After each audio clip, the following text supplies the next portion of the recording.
U.S. is sending a rapid response force of 2,000 Marines and sailors to the coast of Israel, reinforcing support as Israel considers a ground invasion of Gaza. While details on integration with existing forces are unclear, this move follows Pentagon's alert to troops for potential deployment. President Biden's upcoming trip to Israel and Jordan reaffirms U.S. backing for Israel, emphasizing logistical, intelligence, and political support. The Biden administration reiterated no combat troops would be sent, underscoring assistance in other aspects. The conflict has claimed thousands of lives, prompting calls for an immediate halt. Jordan's King Abdullah emphasized the importance of addressing the humanitarian crisis within Gaza and the West Bank, warning against attempting to relocate Palestinian refugees to Egypt or Jordan. He stated that this move is a red line and expressed concerns about attempts to create de facto issues on the ground by some actors. The remarks were made during a news conference following a meeting with German Chancellor Olaf Scholz in Berlin. In response to the recent hate crime in Plainfield, a member of the Muslim community in Rockford emphasizes the need for unity and education. Dr. Mohammed El-Gobeshi, Imam of the Muslim Association of Greater Rockford, expresses sadness over the tragedy and advocates for collective efforts to combat hate crimes.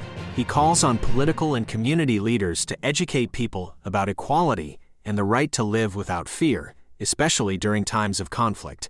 Efforts to strengthen relations between law enforcement and faith communities are also highlighted. Meta, formerly Facebook, launches the updated Ray-Ban Meta Smart Glasses, enhancing camera quality to 12 megapixels, adding AI assistant and enabling live streaming.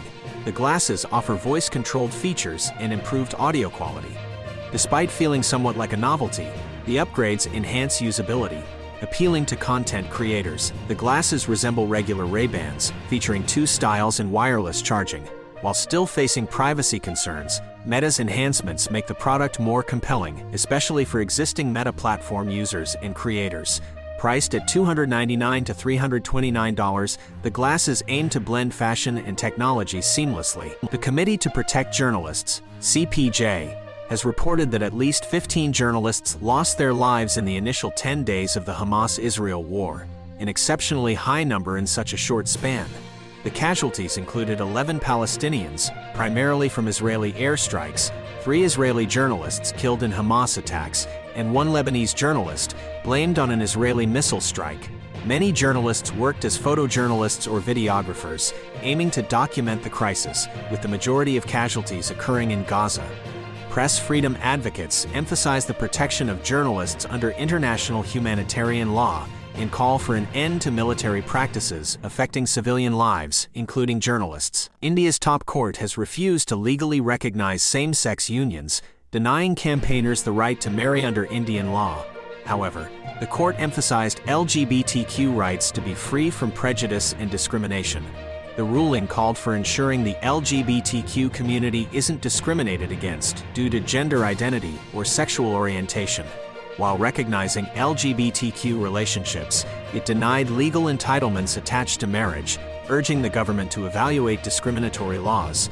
The ruling BJP government opposed legalizing same-sex unions, deeming them urban and elitist. A suspected gunman, responsible for killing 2 Swedish nationals in a terrorist attack in Brussels, has been killed by police.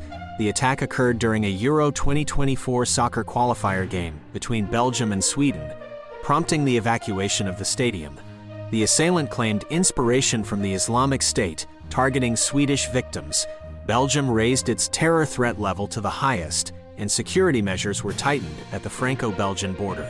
Authorities condemned the attack, emphasizing the need to combat radicalism and support victims' families. President Biden plans to visit Israel, expressing steadfast support for the nation combating Hamas terror activities in southern Israel. Secretary of State Blinken affirmed the visit's crucial timing and announced collaborative efforts for humanitarian aid access to Gaza. The conflict has displaced half of Gaza's population, prompting a humanitarian crisis. Casualties and hostages are a grave concern involving U.S. nationals. The focus remains on Israel's anticipated ground invasion of Gaza and efforts to aid trapped civilians and foreigners. Russian President Vladimir Putin has landed in Beijing for a meeting with Chinese President Xi Jinping during China's Belt and Road Initiative Forum. The event gathers leaders from 130 countries, but discussions are likely to be dominated by the Israel-Hamas conflict and Russia's ongoing Ukraine invasion. Notably, the International Criminal Court, ICC, issued an arrest warrant against Putin in March, accusing him of illegal deportations from Ukraine, though China, not an ICC member, won't be required to transfer him to The Hague. The visit underscores China and Russia's deepening economic ties amid international scrutiny. China's Belt and Road Initiative, initiated by Xi Jinping a decade ago, aimed to bolster China's global influence and counter the US. However, the massive infrastructure effort led to substantial debt in many recipient nations and subpar projects. Facing economic challenges, China has shifted from a major lender to a debt collector, emphasizing sustainable projects and smaller grants. The initiative's transformation reflects China's economic limitations in projecting financial power abroad.